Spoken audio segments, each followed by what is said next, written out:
Monsieur Cherpion pour Les Républicains. Oui, merci, Madame la Présidente. D'abord, je voudrais remercier les partenaires sociaux qui,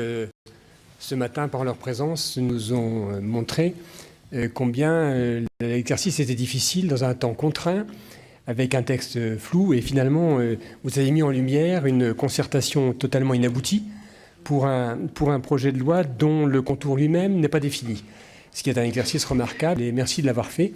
même si pour moi aujourd'hui c'est quand même une déception que de voir que finalement on n'a pas de possibilité d'infléchir ce cycle qui me paraît ne pas correspondre à la volonté effectivement de légiférer dans un temps logique, dans un temps normal, et donc finalement de prendre pour une nouvelle loi, l'un d'entre vous a cité qu'il y avait eu 65 textes lors de la précédente mandature, et bien qu'effectivement nous allons prendre un 66e texte qui risque en fait de ne pas correspondre à la réalité des entreprises. Donc je voudrais dire simplement que pour moi il y a deux problèmes qui n'ont pas été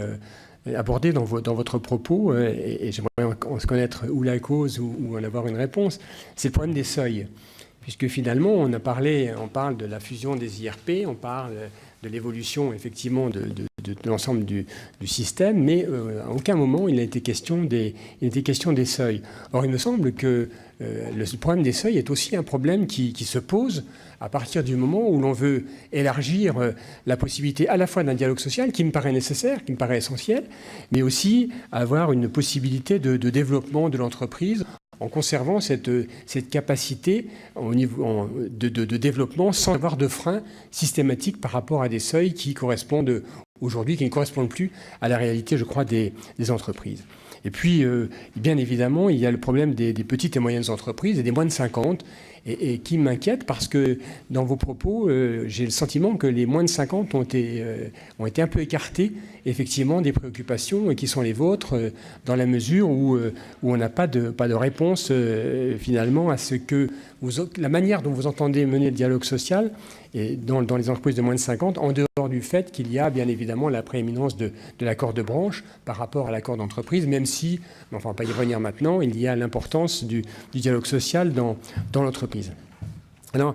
un de mes amis syndicalistes, éminent syndicaliste, dit toujours la démocratie sociale s'arrête là où commence la démocratie politique. Il se renaîtra. Eh bien, je pense que là, aujourd'hui, on a l'exemple même,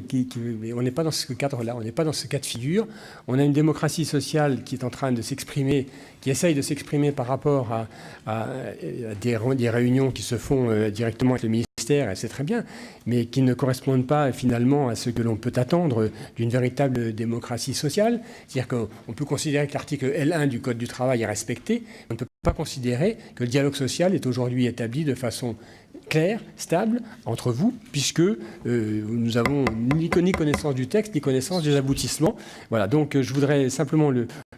dire et m'étonner, en fait, que nous soyons dans cette situation où vous n'avez pas, vous, finalement, un dialogue social terminé, et nous n'avons pas de texte sur lesquels nous pouvons nous présenter.